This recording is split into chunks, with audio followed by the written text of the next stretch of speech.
계속해서 전도서의 말씀을 증거하게 되는데요. 지난주에는 이제 3장 초반에 전반부의 말씀을 증거했습니다. 전반부의 말씀을 증거했던 말씀을 잠깐 생각을 한다고 한다면, 우리가 정해놓은 시간과 하나님이 정해놓은 시간이 다르다라고 하는 것입니다. 내가 아무리 시간을 잘 정했다 할지라도 하나님이 승인이 떨어지지 않으면 그 시간은 아무것도 될 수 없고 허무일 뿐이다라는 것을 이야기했다라고 하는 것입니다. 그래서 사람이 태어날 때가 있으면 죽을 때가 있고요, 농사를 지을 때가 있으면 농산물을 거두들일 때가 있고요, 기쁠 때가 있으면 슬플 때가 있고, 성공할 때가 있으면 실패할 때가 있고, 웃을 때가 있으면 그 웃음 대신 눈물을 흘릴 때가 있고요, 또한 건강할 때가 있으면 병들 때가 있고, 찾을 때가 있으면 버릴 때가 있고, 또 찢을 때가 있으면 또 꿰맬 때가 있고, 그리고 사랑할 때가 있으면 미워할 때가 있고, 전쟁할 때가 있으면 평화할 때가 있다는 것입니다. 이런 때와 시기는, 쭉 내가 여러분들에게 말씀드렸던 이 때와 시기는 인간의 능력 밖에가 많습니다. 아무리 애쓰고 아무리 힘써도 이 때와 시기의 문제만큼은 하나님의 손에 의해서 결정된다라고 하는 것입니다. 그래서 이 때와 시기는 하나님의 시간에 두셨다라고 하는 것입니다. 자, 우리가 생각과 우리의 마음과 우리의 뜻대로 진행할 것 같지만은, 결국에는 시기와 그 때는 하나님의 손길이 있고 하나님의 인도하심이 있다라고 하는 것입니다. 그래서 특별히 저와 여러분이 11절에 나오는 말씀을 보게 되면 뭐라고 나옵니까? 뭐라고 나오냐면, 한번 보겠습니다. 하나님이 모든 것을 지으시되 때를 따라 아름답게 하셨고, 그 다음에 중요한 말씀이 나오죠. 또 사람들에게 뭘 사모하는 마음으로요? 영혼을 사모하는 마음을 누가 주셨다라는 거죠?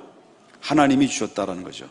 그러나 하나님이 하시는 일을 시종 사람들이 측량할 수가 없다. 인간의 생각과 인간의 상식으로 아무리 머리가 탁월하고 뛰어나고 세계적인 지혜와 명석한 두뇌를 가지고 있는 솔로몬일지라도 하나님이 하시는 그 일의 시종을 알아낼 수가 없고 해결할 수가 없고 감지할 수가 없다라고 하는 거예요. 그렇기 때문에 인간이 아무리 똑똑하고 지혜롭다 할지라도 하나님의 그 손에는 전혀 미칠 수가 없다는 것을 우리가 보게 된다는 거죠. 저와 여러분이 예수님을 믿습니다. 믿으시죠? 자, 예수님을 믿어 구원을 얻어서 저와 여러분이 하나님의 자녀가 됐어요. 하나님의 자녀가 됐는데, 자, 하나님의 자녀가 됐는데, 근데 하나님께서 우리에게 영원을 사모하는 마음을 하나님이 허락하시지 않았다고 한다면, 어느 누구도 우리가 하나님을 믿을 수가 없고 하나님의 자녀가 될 수는 없습니다.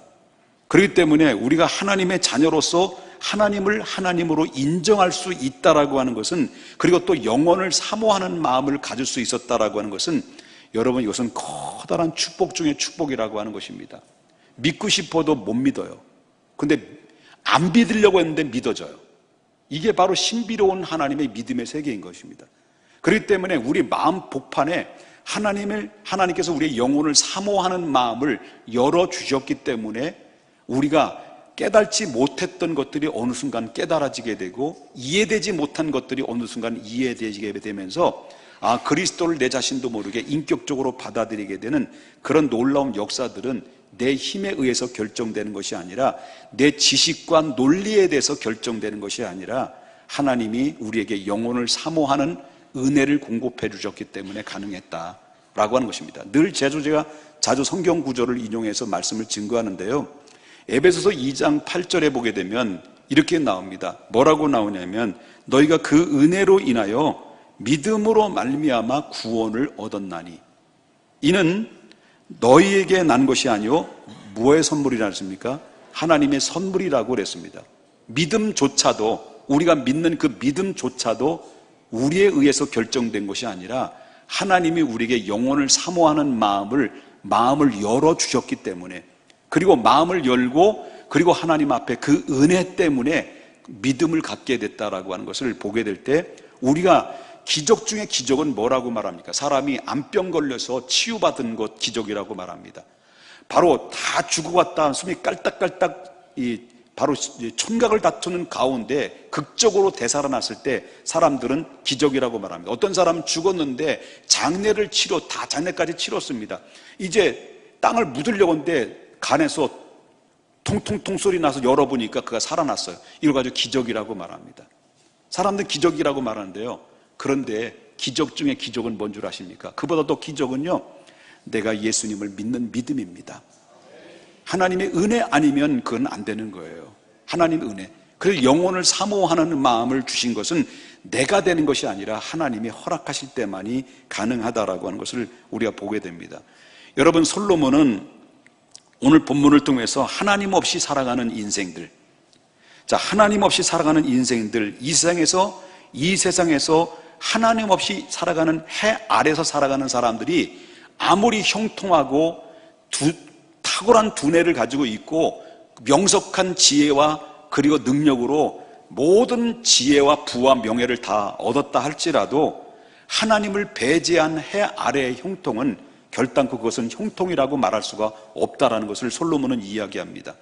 그렇기 때문에 우리가 중요한 것은 바로 뭐냐면, 우리 믿는 그리스도인들에게는, 하나님의 은혜 아래 살아가는 사람들은 이 험악한 세상 속에서 우리는 어떤 마음과 어떤 자세를 가지고 살아야 될 것이냐. 아까도 말했지만 우리는 하나님의 은혜, 영혼을 사모하는 마음을 주셔서 우리 그 은혜 때문에 예수님을 믿어서 하나님을 믿고 자녀가 됐습니다.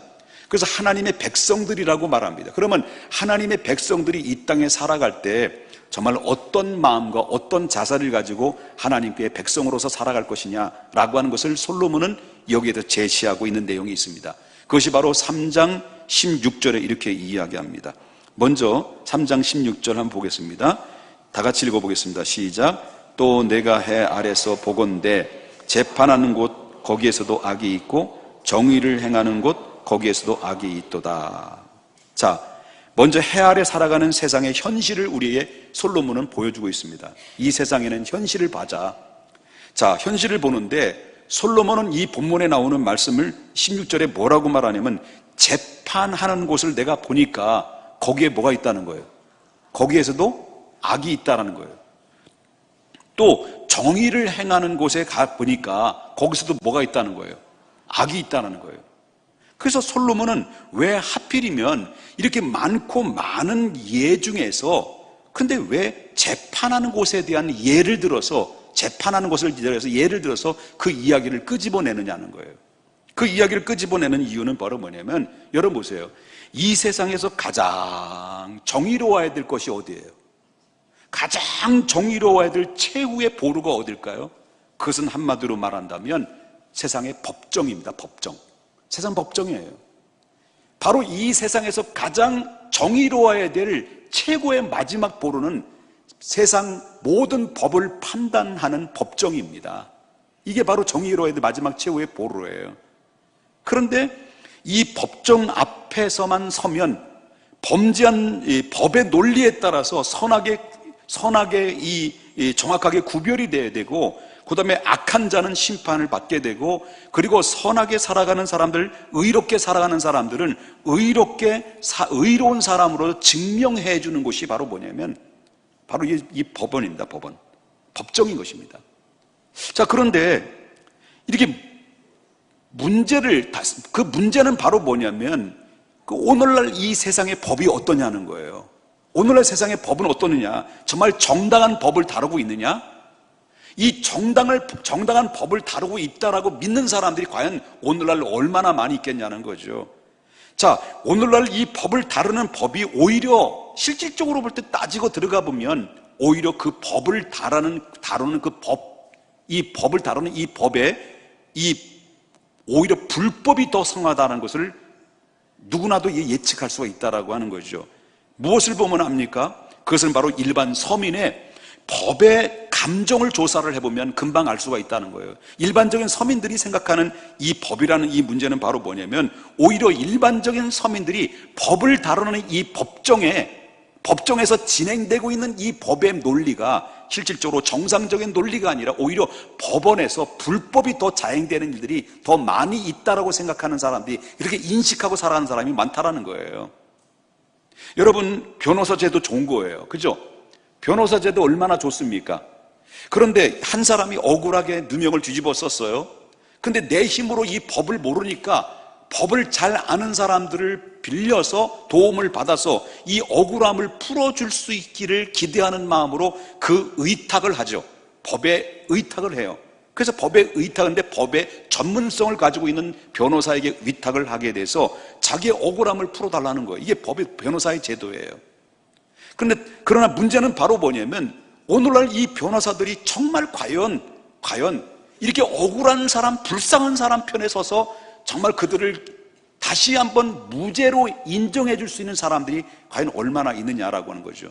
그런데 변호사가 오늘날 보면 어떤 변호사를 써야 되느냐, 변호사의 능력이 어떤 능력을 가지고 있느냐, 변호사에게 어떤 돈이, 소위 말한다면 그 재판 비용이 얼마냐에 따라서, 누구냐에 따라서 어떤 때는 무죄가 유죄가 될 수 있고 유죄가 무죄가 될 수 있는, 언제든지 뒤집어졌다 엎어졌다 뒤집어졌다 엎어지는 것은 바로 법과는 문제가 없는 거예요. 법과는 문제가 없는 거예요. 법의 논리에는 문제가 없는 거예요. 누구에 의해서 결정되냐면요, 누가 변호사가 되느냐, 돈을 얼마나 더 많이 지불했느냐에 따라서 법이 바뀔 수도 있고 무죄가 유죄도 될 수 있는 상황들이 지금 오늘날 쉽게 자꾸 볼 수가 있다라고 하는 것이죠. 왜 법을 전공합니까? 물어보면요, 왜 당신은 정치를 하려고 합니까? 물어보면 말로는요 다들 뭐라고 말합니까? 그건요 억울한 사람을 도와줘야죠. 그리고요 약한 자를 보호해주고요, 그리고 많은 사람들을, 내가 일생 동안 많은 사람들을 위해서 봉사하기 위해서 내 몸을 일조하기로 했습니다 라고 말로는 그렇게 큰 소리를 치죠. 그런데 내가 권세를 들이고 특권층으로 대접받고 싶어서 내가 일한다라고 하는 사람은 단 한 사람도 없어요. 그렇게 질문하면 없습니다. 물론 좋은 사람들도 많이 있습니다. 그러나 의와 공평이 가득해야 될 법정 앞에서 정말 불의와 불공평이 많다는 것은 세상의 모두가 다 아는 사실이라는 거죠. 그래서 지금 가장 문제가 되는 것은 대법원의 그 대법관의 이런 사건들을 일이 맞고 이슈가 되는 일들이 바로 뭡니까? 뭔가 이런 일들이 물밑에서 여러 가지 불법들이 자행하고 있다는 것을 감지할 수가 있다는 것을 우리가 보게 되는 것이죠. 그렇기 때문에 이런 부조리가 오늘날만에 있었던 것은 아니다라고 하는 거예요. 여러분, 그 부조리는요 그때 당시의 솔로몬 시대 속에서도 바로 그때도 있었다라고 하는 거죠. 그렇기 때문에 이 부조리를 지적하면 시작부터 끝이 없다라는 것을 우리가 보게 되는데, 결국은 이 세상에 정의가 무너지면 어떤 일이 벌어지냐면, 무너지면 무너질수록 결국은 백성들은, 사람은 고통을 받게 되는 것을 우리가 보게 된다라고 하는 거죠. 그럼에도 불구하고 하나님을 믿는 우리들은 절망하지 말아야 될 것이 있습니다. 세상이 왜 이렇게 더러워? 세상에 왜 이렇게 불법이 성해? 세상이 정말 너무나도 살기 힘들어, 버거워 라고 세상에 대해서 정지하고 비관적인 생각을 가지고 사람들은 살아갈 필요는 없다라는 거죠. 특별히 우리 믿음의 사람들, 하나님을 믿는 백성들에게는 그런 마음을 가져서는 안 된다는 거. 그 이유가 바로 무엇입니까? 이 세상에 대해서 완벽한 심판은 세상의 법정에서 내려지는 법정이 아니라 바로 하나님께서 심판하시기 때문이라는 거예요. 그걸 얘기하고 있습니다. 솔로몬은 그걸 얘기한 거예요. 솔로몬이 뭐라고 말합니까? 17절에 이렇게 이야기합니다. 17절에 내가 내 마음속으로 이르기를 의인과 악인을 누가 심판하시리니? 하나님이 심판하시리니 이는 모든 소망하는 일과 모든 행사의 때가 있음이라 라고 말했습니다. 완벽한 심판은 누가 하시느냐? 하나님이 하신다. 때와 시기를 통해서 하신다 라고 하는 것을 보게 된다는 거죠. 그렇다면 하나님께서 완벽한 심판자가 되신다라고 말하는데, 그럼 하나님이 심판자라고 생각한다면 이 세상에 이토록 불법이 많고 죄악의 판을 치고, 그리고 도둑놈들이 많고 강도놈들이 많고 수많은 사람들이 이렇게 법을 어겨가는 사람들이 많이 있어서 억울한 사람들이 너무 많이 있기 때문에 분통 터질 일이 많은데, 하루다면 하나님께서 저 악한 자들을, 저 나쁜 놈들을 당장 하나님이 심판 내려서 칼을 내려치면 이 모든 것이 다 끝난 거 아니냐라고 생각할 수도 있어요. 왜 그렇지 않으시고 왜 자꾸 저렇게 용감하게 죄를 짓는 사람들을 그냥 내버려 두시고 있느냐? 실질적으로 또 거짓말할 때마다 하늘에서 불이 막 팍 떨어져가지고요. 그래가지고 불이 떨어지면 내가 잘못이 없다라고 발뺌하는 놈들도 없을 것이고요. 그렇잖아요. 그런데 하나님은 왜 자꾸 침묵을 지키시느냐? 심판주라고 하시는데 그냥 불이 떨어지면 다 정리가 되는 거 아닙니까? 하나님 심판 즉각적으로 죄를 짓 때마다 단칼에 딱딱 치면요, 팍팍 치면요, 그냥 정리 싹 되는 거 아닙니까? 그런데 하나님은 왜 자꾸 침묵하느냐는 거예요. 자, 우리가 그렇게 생각할 수가 있는 거죠. 자, 여기에 해답이 뭡니까? 그 해답은 하나님의 말씀이 이거예요. 하나님은 분명히 심판하신다는 거예요. 하나님은 분명히 심판은 분명하다. 그런데 지금은 아니다라는 거예요. 이게 하나님의 답이에요. 심판은 분명히 있다. 근데 지금은 아니다. 이 말을 두 가지를 결합하면 어떤 말이 나올까요? 하나님은 분명히 심판할 거다. 근데 지금은 아니다. 이 말을 두 가지를 딱 결합하면 이 말이 나오는 거예요. 하나님은 심판을 지연하신다는 거예요. 지연하신다. 뭔 말인지 이해 안 돼요? 하나님은 분명히 심판하신다고 그랬어요. 근데 심판을 어떻게 한다고요? 지연하신다. 딜레이. 영어로 와타시노 오찌와 찌찌또 지연하신다. 자, 그렇다면 왜 하나님은 심판을 즉각적으로 하나님이 딱 처단해가지고 이 나라를, 이 세계를 정리를 딱 해서 교통정리하면 좋은데 왜 하나님께서 그렇게 지연하시는 이유가 뭘까? 자, 이스라엘 백성들은요, 가나안 땅에서 몇 년 살았어요? 아니지. 이스라엘 백성들이 애굽에 나와서 광야에서 몇 년 살았어요? 40년 동안 살았어요.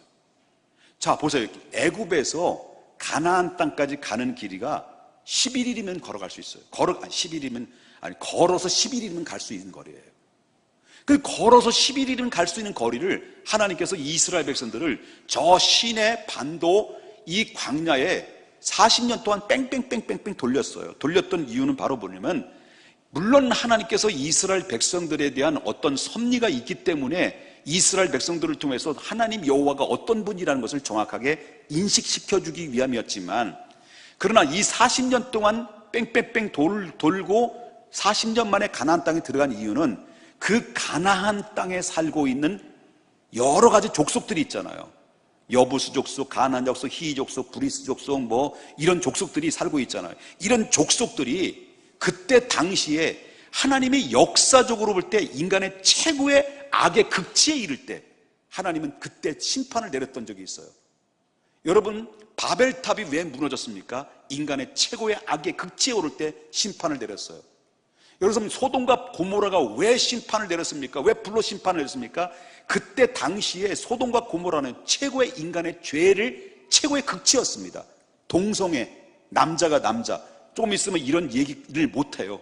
이미 동성애법이 이제 인권법이 들어가면 강단에서 이걸 동성애 비판하면요, 저 끌려가서 벌금 2천만 원 내야 돼요. 법이 되기 전에 빨리 얘기를 해야죠. 지금 법이 어떻게 역으로 가는지 몰라 지금. 그래서 동성애가 판을 치고 성이 물러날 때 하나님께서 이 소돔을 고모라를요 불로 심판을 내려버렸어요. 그리고 노아 시대는요 모든 세상의 사람들이 죄악으로 편만했어요. 관용했어요. 관용했을 때 하나님이 뭘로 심판을 내렸어요? 이 세상을 물로 다 덮어버렸어요. 30주 30야 이 지구를 다 물로 덮어버렸어요. 노아의 가족 8식구만 남긴 거예요. 그런데 그때 당시에 가나안에 살고 있는 가나안 족속, 여부스 족속, 브리스 족속, 히위 족속 뭐 이런 모든 족속들이 지금 그때 그 지역에는 당대의 최고의 악의 극치였어요. 그런데 그 극치였는데 하나님께서 그 극치인 이 가나안 땅에 살고 있는 사람들을 40년 이전에 다 들어가지고 다 때려 부셔가지고 다 쫓아내고 그냥 해결되면 되는데 40년 동안 기다렸어요. 그걸 가지고 유해 기간이라고 하는 유해 기간. 그 유예 기간은 40년 동안 걸린 거예요. 그리고 그 유예 기간은 어떤 거예요? 유예 기간을 준 게 어떤 거예요? 단칼로 다치지 않고 유예 기간, 기회를 준 것이 뭐예요? 이게 바로 뭐냐면 하나님의 그 기간은 은총이에요. 은총. 하나님의 은총이라는 거예요. 하나님이 내가 볼 때 저 사람 정말 나쁜 놈이야. 100번 죽어 마땅해. 근데 하나님 왜 저놈을 왜 벌을 안 내리고 왜 나에게 교통사고 만들어 다리를 부러뜨리느냐는 거예요. 불공평하다. 이렇게 놀 수도 있는 거예요. 그런데 하나님께서 그 기간을 유예 기간으로 준 거예요. 이게 유예 기간이 은혜예요. 은혜. 자, 여러분에게도 어쩌면 만약에 그럼에도 불구하고 계속 유예 기간을 줬는데, 하나님 은총을 줬는데, 은혜를 줬는데, 그럼에도 불구하고 깨닫지 못하고 돌아오지 못하고, 그리고 회개하지 않으면 그때 마지막에 종착역에 꽝 하고 깨져버리면 이제는 속수무책이 돼버리는 거죠. 이게 바로 가나안 족속들의 멸망의 마지막에 거기에서 이루어진 사건이죠. 그 어쩌면 그 유예 기간이 그 당대의 사람들만 있냐는 거예요. 그 유예 기간은 우리에게도 있었어요. 여러분에게도 있을 수 있어요. 유예 기간. 하나님의 기다리시는 거예요. 하나님이 기다리시는 거예요. 참는 거예요. 인애로.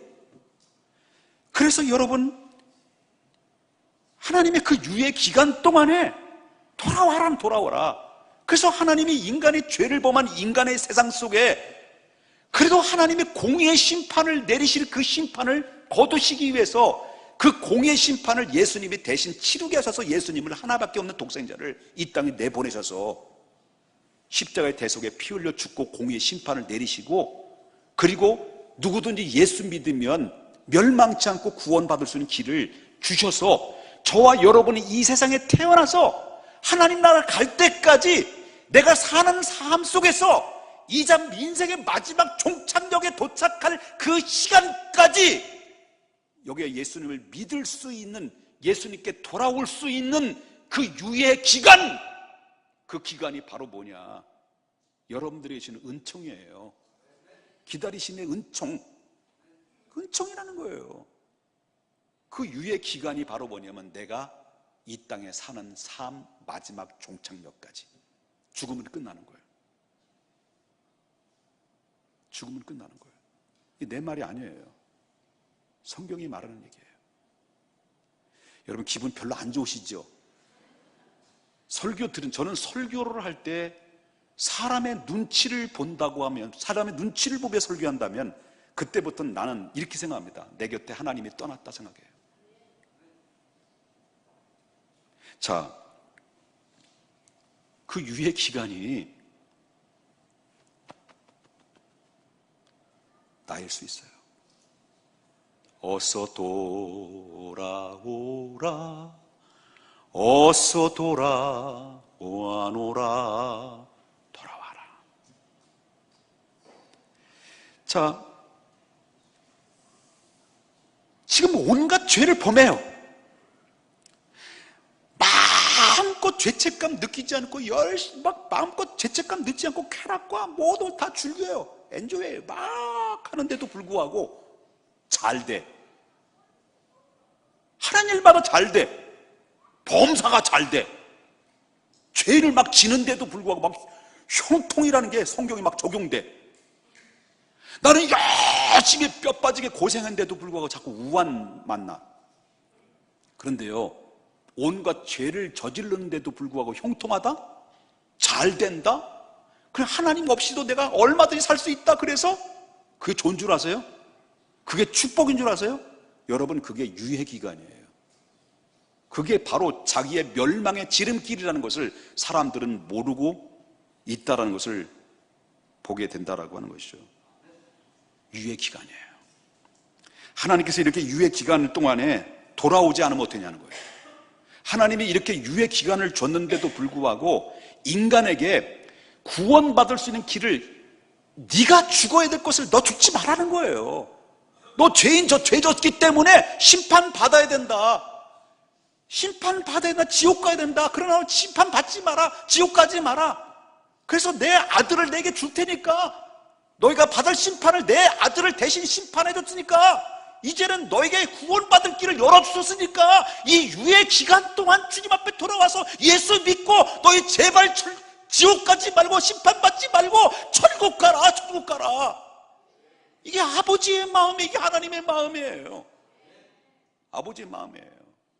그걸 하나님이 독생자를 하나 내줄 만큼 우리를 사랑하시고 유예 기간을 주셔서 구원받을 기회를 주셨는데, 그래도 불구하고 해 아래서 하나님의 음성이 들려졌고 예수를 이 땅에 보내셔서 하나밖에 없는 독생자를 주셔서 모든 죄를 속량해 주시고 모든 노예의 결박으로부터 풀어주셔서 누구든지 예수 믿으면 멸망치 않고 영생을 얻게 한다는 이 어마어마한 엄청난 축복을 던져줬는데도 불구하고 못 갑니다, 나 못 믿겠습니다 라고 버텨도요, 그러면 그런 사람들을 향해서 솔로몬은 누구라고 얘기하냐면 18절을 보겠습니다. 그런 사람들을 보고 솔로몬은 뭐라고 얘기해요? 내가 내 마음속에 이르기를 인생들의 일에 대하여, 다 같이 읽겠습니다. 시작.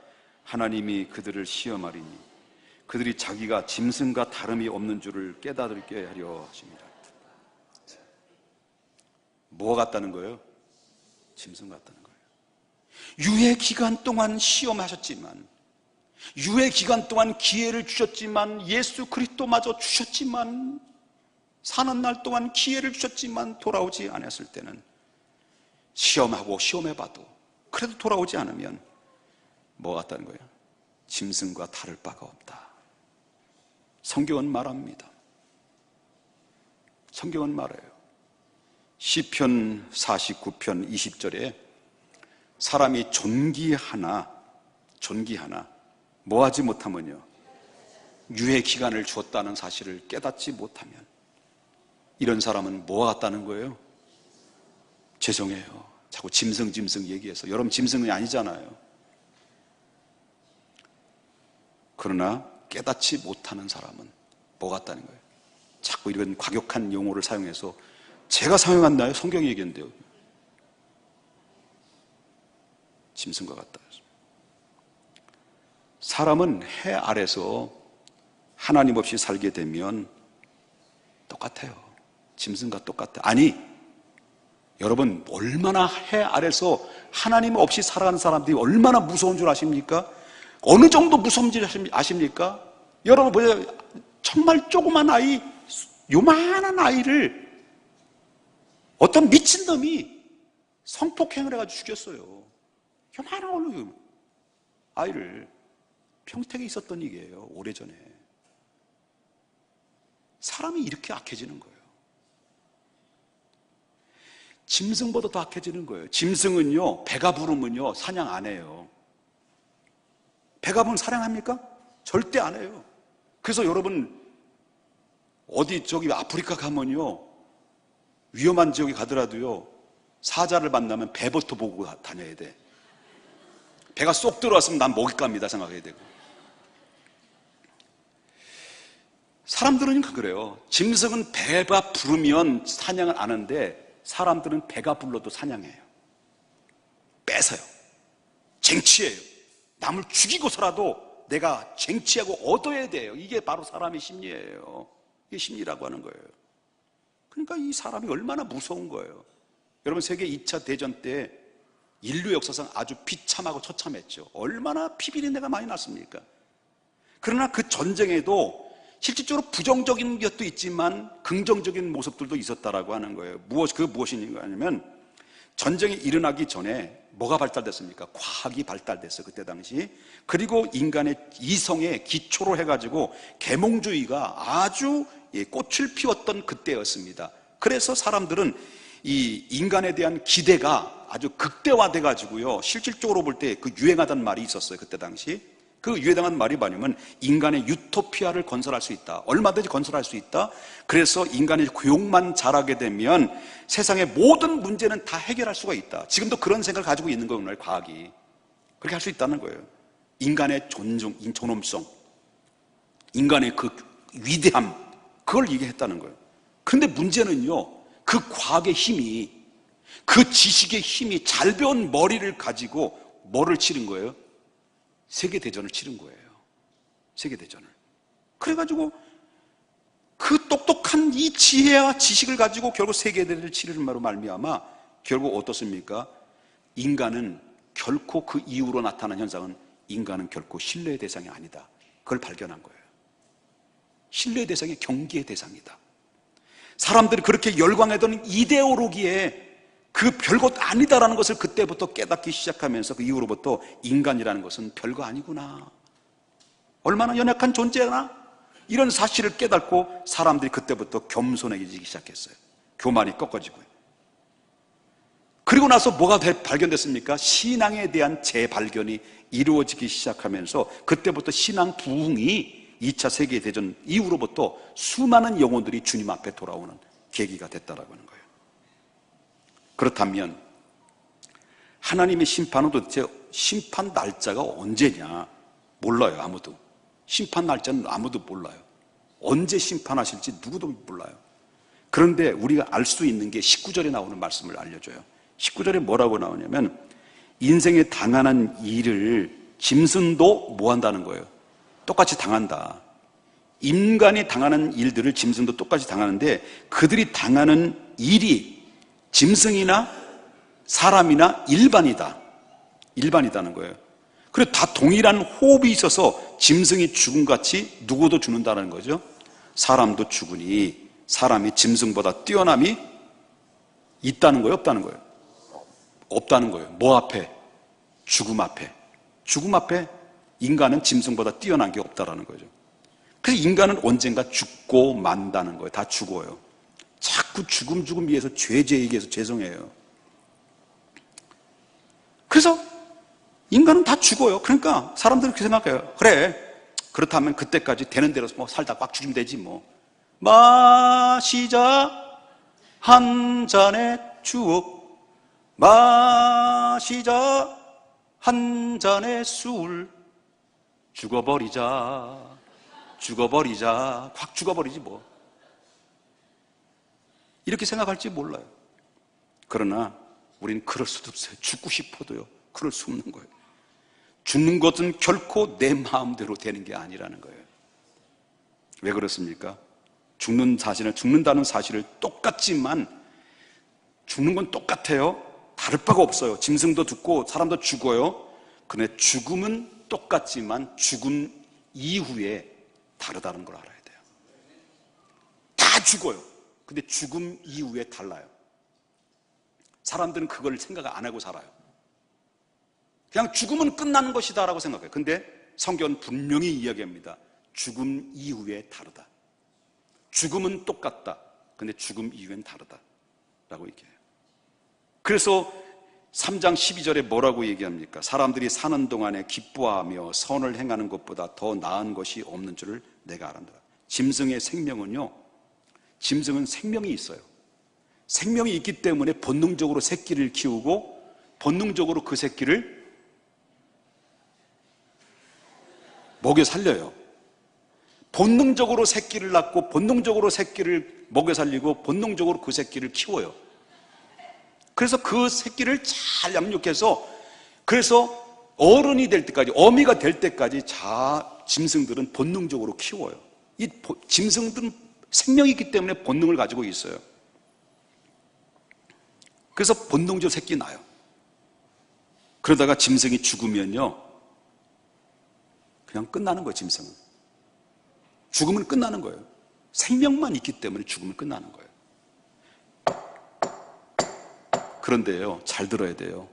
사람은 그렇지 않아요. 짐승처럼 끝나는 게 아니에요. 왜 사람은 다르냐는 거면요, 왜 사람은 짐승과 다르냐, 죽으면 끝나는 게 아니냐, 그 이유가 뭔 줄 아십니까? 사람은요, 결국은 영적인 존재이기 때문에 그런 거예요. 영적인 존재. 영적인 존재예요. 그래서 여러분 알다시피 동물들은 하나님이 그냥 생명만 준 거예요. 근데 창세기, 그걸 뭘 보면 아니면 창세기 2장 7절을 보면 이렇게 나와요. 여기. 뭐라고 나와요? 여호와께서 사람을 처음에 만들으셨어요. 누구 형상대로 만드셨을까요? 하나님의 형상대로 만들었어요. 땅에 취해서 육체의 고향인 흙으로 사람을 만드셨어요. 그리고 사람을 만드시고 그 코에다가 누구의 생기를 줬냐면 하나님의 입기운을 불어넣었어요. 후 하고 불어넣었어요. 놀라셨지요? 불어넣었어요. 그래서 사람이 생명이 됐다. 생명이 됐다는 건 사람이 됐다는 얘기예요. 그래서 결국은 뭘 의미하냐면요. 그래, 사람은 육체는 육체의 고향은 어디냐? 흙이에요. 육체의 고향은 흙이에요. 근데 영혼의 고향은 하나님이에요. 이게 사람과 짐승의 차이예요. 그래서 결국은 어떻습니까? 사람이 죽으면 우리 몸은 땅속에 들어가고 말아요. 그런데 놀라운 사실은 그냥 들어가면 끝나는 게 아니라는 거예요. 근데 우리의 영혼은 하나님이 지으셨기 때문에, 하나님으로부터 왔기 때문에 우리 영혼은 하늘로 올라갈 수밖에 없어요. 이게 바로 성경에서 이야기하는 생명의 원리예요. 그래서 우리가 왜 구원받아야 되느냐? 구원받아야 될 이유가 바로 뭐냐면 그냥 죽음으로써 끝나는 게 아니기 때문에 그렇다라는 거예요. 죽음으로써 끝나는 게 아니기 때문에 그의 영혼은 하나님 앞에 반드시 심판을 받게 돼 있어요. 원래는 우리는 안 죽었어요. 아담 이후로부터는 우리는 원래 안 죽을 수밖에 없었어요. 안 죽어야만 됐었어요. 그런데 너희가 첫 번째 아담인 모든 권한을 다 주셨어요. 아담에게 생육하고 번성하고 충만하고 정복하고 다스려라. 내 모든 것을 동식물들을 네가 다 이름을 붙여서 네가 다 사용하고 다 권한을 줬단 말이에요.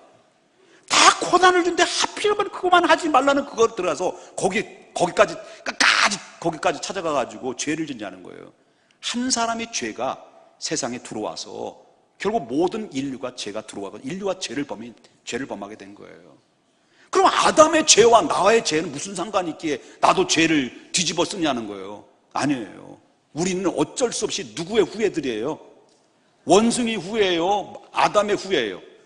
아담의 후예예요. 여러분들이 원숭이 후예라고 한다면 이 말을 들을 필요 없어요. 그러나 우리가 인류의 하나님이 만드신 아담의 후예라고 한다는 사실을 여러분이 인정한다면 이걸 믿어야 돼요. 우린 죄인이다. 왜? 아담은 인류의 대표성이기 때문에. 엊그저께 말레이시아하고 축구했다며요. 이겼어요? 졌어요? 난 모르겠는데. 예? 2대1로 이겼어요? 졌어요? 그러면 우리나라가 아이고 말레이시아한테도 졌으니 자 2대1로 졌으면 우리나라 국가대표 축구 선수가 진 거예요? 대한민국이 진 거예요? 이게 대표성이라는 거예요. 아담하고 나하고 도대체 무슨 상관이야? 아담이 죄졌으면 아담이 책임지면 되고 왜 내가 동시에 아담이 죽은 거도 우리 죽어야 되느냐? 아니에요. 우리 아담의 후예인 이상은 우리는 아담은 인류의 대표이기 때문에 아담의 심판은 우리의 심판이에요. 그 심판을 거두시기 위해서 하나님이 공의를 대신 만족시키고 그를 그 안에서 우리를 구원하시기 위해서 누구를 보내신 거예요? 예수님을 보내셔서 우리의 유예 기간을 주신 거예요. 그래서 우리를 구원받게 하려고 이게 하나님의 은혜인데 그걸 모르면 뭐냐? 깨닫지 못하면 짐승이나 다를 바 없어. 그래서 우리의 인간은 죄를 졌어도 구원받았어도 죽으면요 영혼이 올라가는 거예요. 그래서 누구 앞에 서는 거예요? 하나님 심판 앞에 선다는 거예요. 그래서 마지막 유예 기간에 예수님께 돌아오는 자들은 죄와 사망의 결박에서 풀어주시고 영원한 생명의 최초의 아담과 하와의 에덴 동산에 두셨던 영원한 영생을 다시 회복시켜 주시는 것이고요. 유예 기간 동안에 하나님 주신 기회를 잃어버린다면 결국 하나님의 내려지기로 작정했던 심판에 그 속에서 영원히 슬피 울며 이를 갈 수밖에 없는 존재가 된다라고 하는 거예요. 그래서 한 번 사람에게 죽는 것은 히브리서 9장 17절에 정하신 것이죠. 그에 뭐가 있다는 거예요? 심판이 있다는 거예요. 여러분 설교가 좀 이해되셔요? 굉장히 중요한 설교를 하고 있는 거예요. 저는 딴 얘기 안 해요. 그 얘기만 하는 거예요. 중요한 얘기하는 거예요. 잘 들어야 돼요. 그래서 솔로몬이 이렇게 결론을 내려요. 그러므로 22절 보겠습니다. 22절 그 중반절에 보면 그 뒤에 일어날 일이 무엇인지를 보게 하려고 그를 도로 데리고 올라갈 자가 누구랴. 다시 말한다면 죽음은 끝나는 거라는 거죠. 기회는 살아있을 때 유예 기간. 자, 물건이 잘못 사면 반품도 되고 그리고 또한 바꿀 수가 있어요.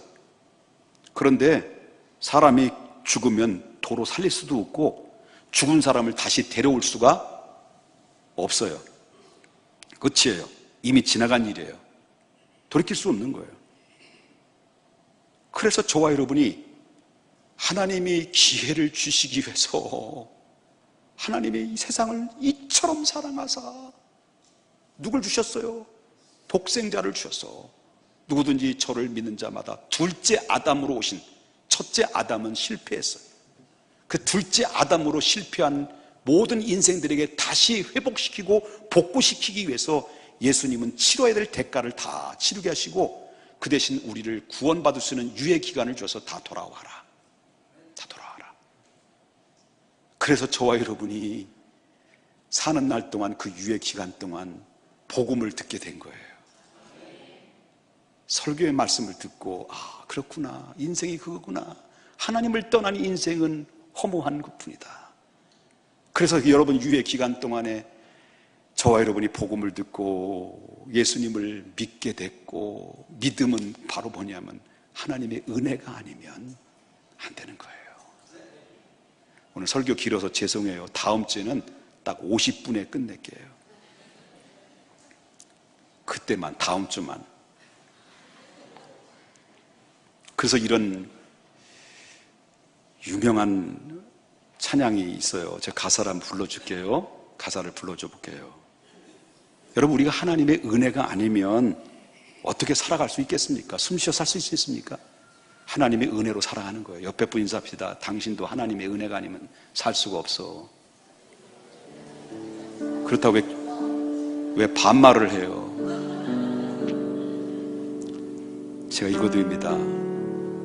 은혜 아니면 살아갈 수 없네. 호흡마저도 다 주의 것이니 세상 평안과 내게 없어도 오직 예수뿐이네. 크신 계획 나 볼 수 없고 작은 고난에 지쳐도 주께 묶인 나의 모든 삶 버티고 견디게 하시네. 은혜 아니면 살아갈 수 없네. 나의 모든 것 다 주의 것이니 참된 평안과 위로 내게 주신 주 예수, 오직 예수뿐이네. 우리 다 같이 함께 찬양할까요?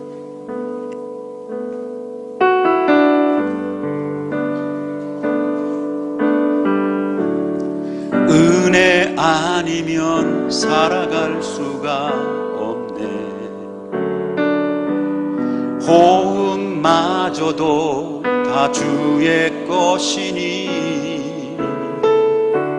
세상 평안과 위로 내게 없어도 예수, 오직 예수뿐이네.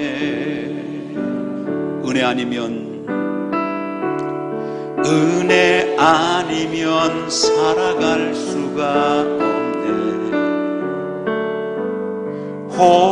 호흡마저도 다 주의 것이니 세상 평안과 위로 내게 없어도 예수, 오직 예수뿐이네. 우리 오른손 높이 들며 찬양합니다. 크신 괴 다 볼 수도 없고 작은 고난에 지쳐도 주께 묶인 나의 모든 삶 버티고 견디게 하시네. 은혜 아니면 살아갈 수가 없네. 나의 모든 것 다 주께 맡기니 그렇습니다. 은혜 영화가 위로 내게 없은 주 예수, 오직 예수뿐이네. 여러분, 왜 하나님이 여러분에게 유해 기간을 주셨습니까? 독생자 예수 그리스도를, 하나밖에 없는 독생자 둘째 아담으로 오신 예수를 통해서 처음에 하나님 주셨던 그 축복을 회복시키기 위해서, 잃어버렸던 영원한 생명을 다시 허락하시기 위해서 예수님을 주셨고, 여러분을 사는 날 동안 유예 기간을 주셨습니다. 이 시간 여러분 주님 앞에 기도할 때 그 유예 기간의 대상은 바로 여러분일 것입니다. 이 시간 내 마음을 엽니다. 내 남은 일생을, 그리고 죽음 이후에도 하나님 보좌 앞에 서는 날 때까지 여호와를 내 앞에 모시겠습니다.